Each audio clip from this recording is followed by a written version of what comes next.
Happy birthday to you. Hey! Go ahead, blow, blow. Blow it out. Go.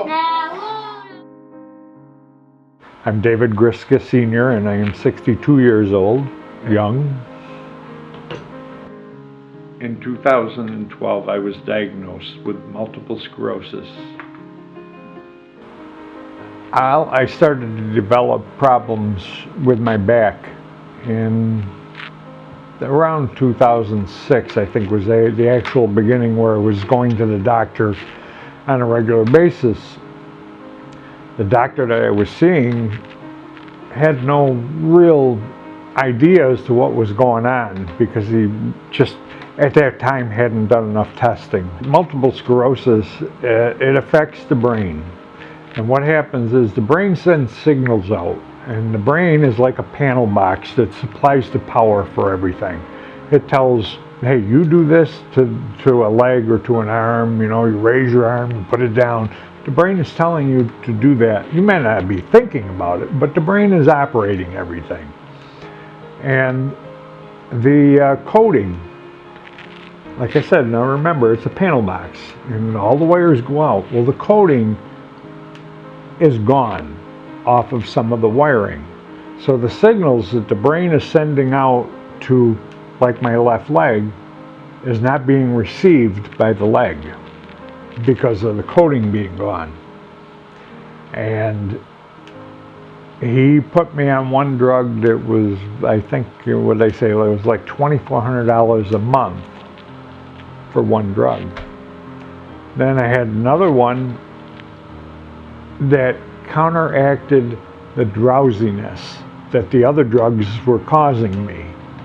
That drug was another $1,200–1,400 a month. So on top of everything else with the pain and discomfort and all the other things that were going on, I had to fight with the insurance company too. There are days I have to wonder, are the drugs really helping me or not? I think they are. Recently I backed off on them to find out what exactly they were doing for me. One of the side effects from the drugs was when I first started taking them, I weighed 175 pounds. I woke up one day and stepped on the scale and I was 220. And I didn't realize that the drugs were doing this to me. I mean, it wasn't that I was eating a lot of junk or anything else. It's just a side effect from the drugs. Multiple sclerosis, it affects your back. It can affect different parts of your body, not necessarily just your own. Me, it's my left leg is a major inconvenience for me. Back in 2010, the winter of 2010,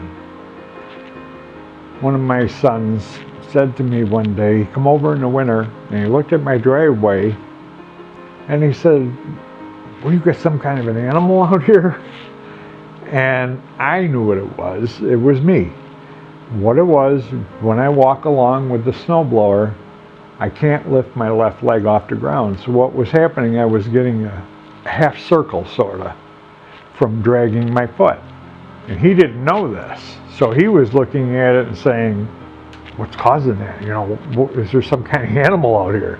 It wasn't an animal, it's me. But, all right, I am of the mindset, personally, this is me.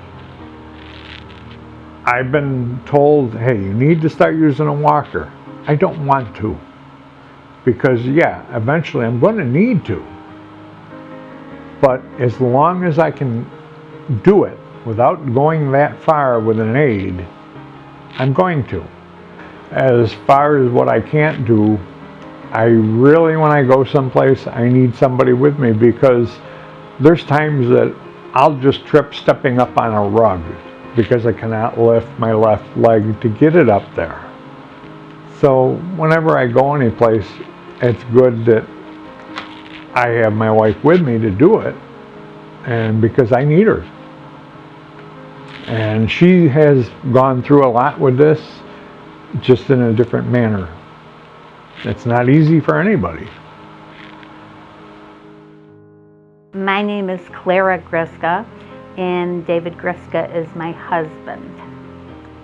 It has affected our life as in respects to it has limited my husband with his activities. So that being said, he cannot do the things that he has loved to do all his life, and so therefore I have to try and protect him. I have to protect him from himself because I'm always nervous that he's going to hurt himself, because he tries so hard to do everything that he's always liked to do. I've been retired for 14 years, and there's a lot of things that we would like to do. I can't do them. I can't even babysit because I can't carry around a little baby, because I can't be sure that if I get out of this chair and walk to the other side of the room, that I'm going to make it.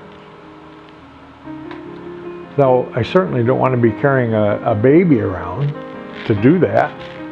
But one thing I will say, all of my grandchildren, every one of them, and that goes right down to Violet, who has only just turned 2, and you know, they seem to understand that they need to help me a little bit.